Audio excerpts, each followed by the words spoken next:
자, 여야가 대립하고 있는 또 하나의 쟁점이 있습니다. 바로 문재인 전 대통령 일가 수사입니다.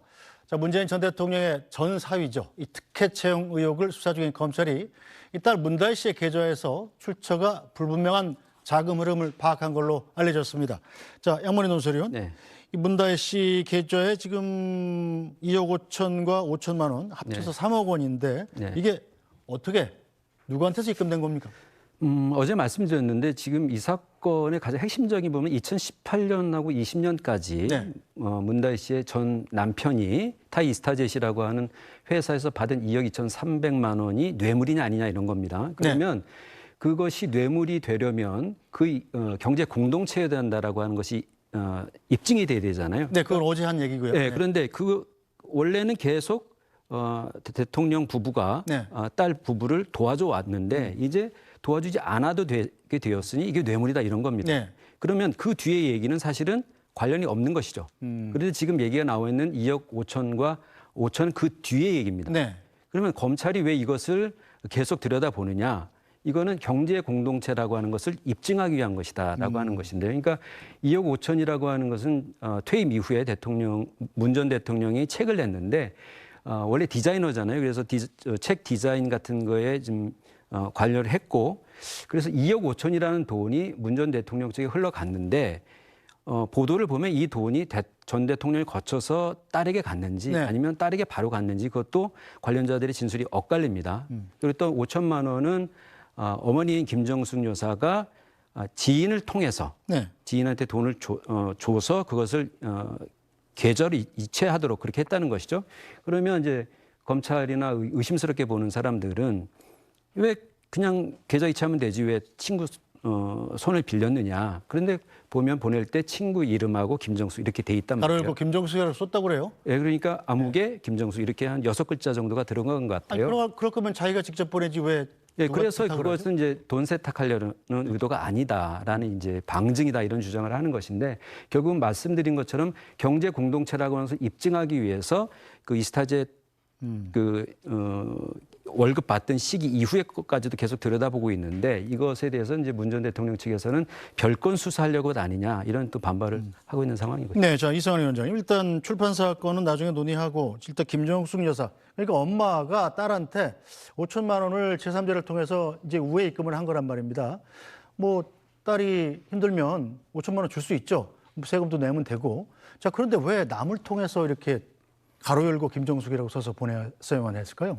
뭐 정치적 정쟁 이런 거 다 차치하더라도 정말 이상하지 않습니까? 일단 첫 번째 그 현금 5천만 원을 딸에게 입금했다라고 했는데 그 돈을 친구에게 현금 5천만 원을 보따리에 싸서 가져다 줬다고 했습니다. 그렇다면 첫 번째 의문 자체가 아니 그 보따리에 있는 현금을 양산 사저에 같이 살고 있던 딸 아닙니까?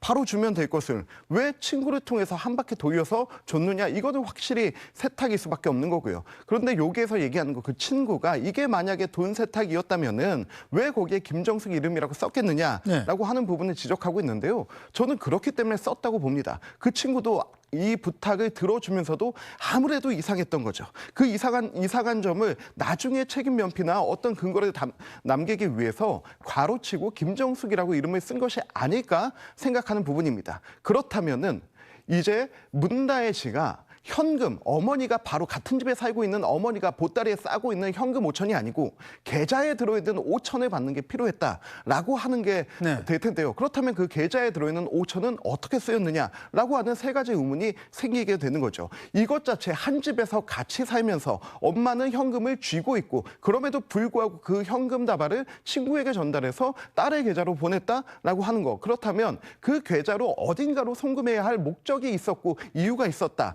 이게 과연 뭐 투자에 필요한 것이었는지 혹은 주택을 구입하는 것이었던지 이때 문다희 씨는 생활금이 필요하지 않았지 않습니까? 대통령 사저에 살고 있는데 전직 대통령 사저에 살고 있는데 이런 부분은 정치적 정쟁 요건을 떠나서 당연히 의문이 될 수밖에 없는 상황이고요. 추적할 수밖에 없는 상황이고 수사가 될 수밖에 없는 상황이다라는 말씀을 드리고 싶습니다. 자 박성민 전 측은 어떻게 봅니까? 일단 여당 이 박수영 국민의힘 의원 같은 경우는 오늘 SNS에 이렇게 올렸습니다. 자, 그 5천만 원은 어디서 나온 돈일까? 5천만 원의 출처에 대해서 의문을 제기했거든요. 네, 저는 이런 이 의혹을 제기하는 분들은 좀 반성하셔야 된다, 좀 부끄러워하셔야 된다라고 생각을 하는 게, 일단 지금 뭐 사위 취업의 특혜권, 뭐 특혜가 있었던 거 아니냐 이렇게 이제 여권에서는 의심을 하면서 뭐 고발도 있었고 하면서 이 몇 년 동안 이 사태가 끌어져 왔잖아요. 네.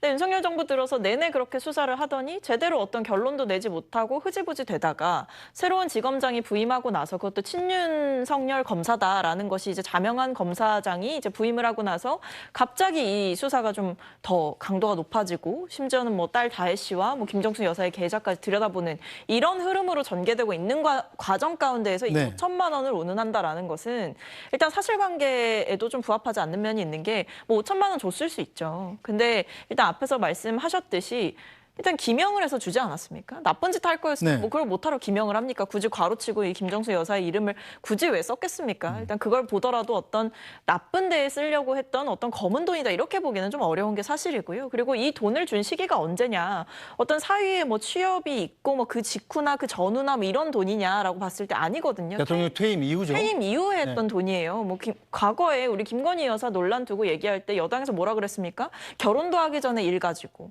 뭐 영부인이 되기도 전에 일 가지고 못하러 그렇게 자꾸 문제를 삼냐라고 얘기를 하잖아요. 퇴임 이후의 돈거래입니다. 퇴임 이후의 돈거래까지 이렇게 어떤 정쟁의 대상이 되고, 그리고 마치 무엇이 있는 것처럼 음모론을 제기하시는 분들은 이거 나중에 다 고소감이에요. 이거 고소당하시면 어쩌려고 이렇게 허위사실을 유포하시는지 국민들 다 기억하고 있습니다. 과거에 논두렁식의 보도부터 시작해서 얼마나 많은 일들이 있었고 대통령 흠집내기가 얼마나 많이 자행되어 왔는지 다 알고 있거든요.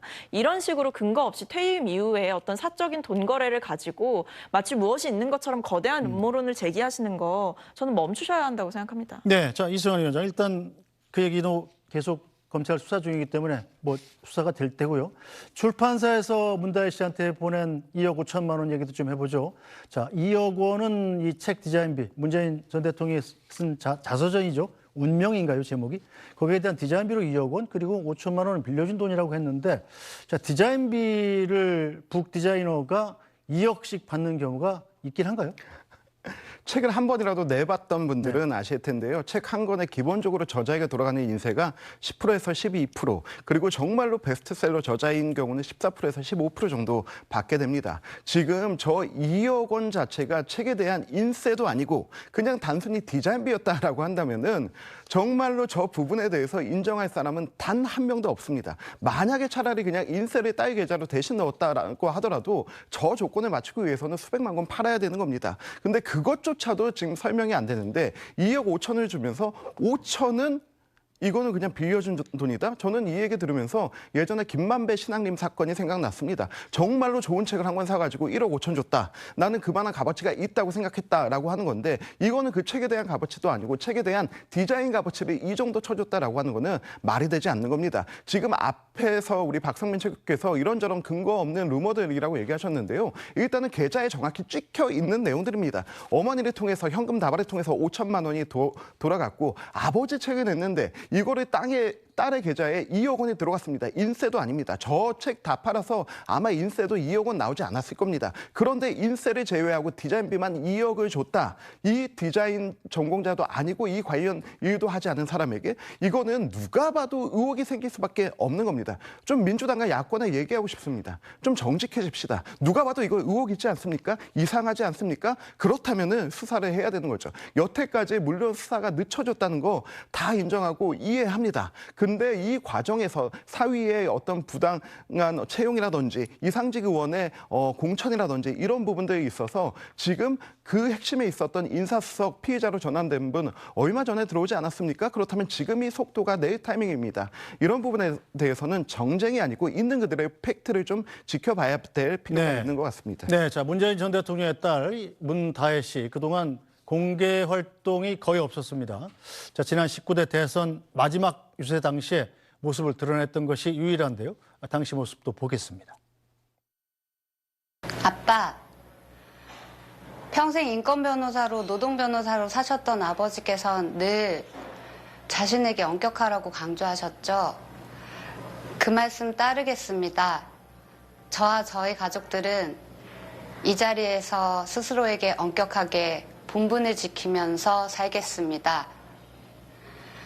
아빠, 긴 선거운동을 마무리하는 오늘 제가 아들 손잡고 강화문 광장에서 함께하겠습니다. 네, 자 문다혜 씨 최근에 SNS에서 자기 입장을 우회적으로 밝혔습니다. 잠깐 볼까요? 자, 개구리가 돼 보면 그 돌을 누가 던졌을까? 왜 하필 내가 맞았을까만 되풀이하게 된다. 최근에 방송한 드라마 속 구절을 인용해서 무심코 던진 돌에 맞아 죽는 개구리의 상황에 자신을 빗댄 걸로 보입니다. 자, 박성민 전 최고께서는 어떻게 보십니까? 이게 좀 문다혜 씨 입장에서는 상당히 좀 억울한 수사다 이렇게 받아들여질 수 있을까요? 자, 본질로 돌아가 봅시다. 이게 왜 이 문재인 전 대통령의 가족들, 뭐 전사위라던가 이런 부분들이 왜 논란이 됐을까 살펴보면 일단 본질은 전 사위의 취업 특혜 의혹에서 시작이 된 거예요. 근데 거기에 대해서 어떤 구체적인 뭐 증거라든지 판결이라든지 유죄 판결을 이끌어내지 못하는 상황이지 않았습니까? 그동안 뭐 몇 년 동안 수사했고 몇 년 전에 고발됐는데 지금 뭐 나온 게 제대로 없잖아요. 그냥 검찰 측의 일방적인 주장만 있는 상황입니다. 근데 그렇게 몇 년 동안 끌다가 이제 갑자기 지검장으로 이제 이창수 검사장이 오게 되면서 그 다음에 이제 하는 일들이 이 다혜 씨의 계좌를 들여다보고 다혜 씨의 뭐 자택을 압수수색하고 심지어는 전 사위의 노모에 여러 차례 찾아가서 뭐 연락도 하고 이런 식으로 좀 무리한 수사를 했다라고 하고요. 심지어는 문재인 전 대통령의 손자의 아이패드까지 가져가서 아직까지도 돌려주지 않고 있다라고 하고 있습니다. 그러니까 이게 결국에는 사위의 취업 특혜 의혹을 어떤 별건 수사로 엮어서 뭔가 밝혀보려고 했는데 그게 잘 되지 않으니까 전방위적으로 확산하는 모양새예요. 김정숙 여사의 계좌를 들여다보고 다혜 씨의 계좌를 들여다보고 이런 일들이 결국에는 어떤 하나의 결과물을 만들기 위해서 짜맞추기 수사를 하고 있다라는 생각이 드는 거고요. 그러다 보면 당연히 이 다혜 씨 입장에서는 이게 어떤 수사라든지 이런 게 물론 뭐 전직 대통령이든 현직 대통령이든 저는 뭐 법 앞에는 평등해야 된다라고 생각을 합니다만 지금 보면 별건 수사라는 의심을 지울 수가 없는 거죠. 그러니까 보면 이 다혜 씨와 관련된 관련자들 뭐 심지어 몇 년 동안 연락 안 하고 지냈던 뭐 친구한테 또는 부동산 중개업자한테까지도 뭐 연락을 하고 검찰에서 계속해서 소환을 하거나 연락을 하거나 압수수색을 하거나 이런 일들이 있었기 때문에 결국에 이게 하나의 표적을 두고 만들어두고 문재인 전 대통령을 겨냥하기 위한 전방위적인 압박 수사다. 이런 생각이 당사자로서는 들 수밖에 없는 시점이죠. 네, 양만희 전설위원. 네. 일단 검찰이 문다혜 씨를 추석 연휴 지나서 소환 조사할 전망이죠. 자, 이렇게 되면 문재인 전 대통령 부부에 대한 소환 조사도 이루어질 가능성이 있습니까? 뭐 피의자로 적시돼 있기 때문에 그거를 안 할 리는 없다고 생각합니다. 지금 이 사건 수사에 대해서 정치적 배경이 있는 것 아니냐라는 얘기가 있는 것은 이 사건 수사에 대한 이제 검찰의 그간의 행보를 좀 돌아볼 필요가 있는데요. 2018년, 20년까지 이제 월급을 받아서 이게 당시에도 논란이 돼서 그때 국민의힘 등이 4차례 고발을 합니다. 그래서 이게 전주지검에 배당이 됐는데 3년 동안 거의 수사가 제대로 되지 않았어요. 그러다가 서울중앙지검장이 된 이창수 검사장이 작년 9월에 전주지검장이 되면서 속도를 내기 시작합니다. 그리고 이창수 검사장이 친 윤석열 성향의 검사라는 게 이제 법조계의 일반적인 평가인데요. 네. 그래서 이제 속도가 나기 시작했고 올해 서울중앙지검장이 누가 될 것이냐 하는 논의가 있을 때도 아마 전주지검장이 될 거다라는 얘기가 이제 일반적인 전망이었습니다. 그리고 예상대로 이 수사는 계속 가속화되어 왔고 심지어 어제는 이 사건 수사가 전주지검에서 중앙지검으로 올 수도 있다라는 얘기도 있었는데 그건 사실 아니다라고 일단 중앙지검에서 선을 그었습니다. 그러니까 이 우리나라가 기소 편의주의를 선택하고 있기 때문에 이 수사를 할지 말지 어느 정도 할지는 검찰 검사의 어떤 의지나 의도에 전적으로 좌우되게 돼 있습니다. 그렇기 때문에 이 사건 수사를 이렇게 정치적인 측면에서 바라보는 것은 불가피한 면이 있어 보이고요. 문재인 전 대통령은 조사를 받을 텐데 이제 수사 방식에 대해서 이제 벌써 얘기가 있는 것 같습니다. 그런데 김건희 여사가 방문 조사를 받았고 또 윤석열 대통령이 최근 기자회견에서 전에 전직 대통령 부인을 방문 조사한 적이 있다라고 설명을 했기 때문에 방문 조사 가능성에 대해서 얘기를 하는 분들도 있는 것 같긴 한데요. 근데 문 전 대통령은 지금 피의자 신분입니다. 그렇기 때문에 좀 전에 말씀드리는 이 사건 수사에 대한 검찰의 의지 이런 것을 봤을 때는 그런 가능성은 좀 낮지 않을까 생각합니다. 네,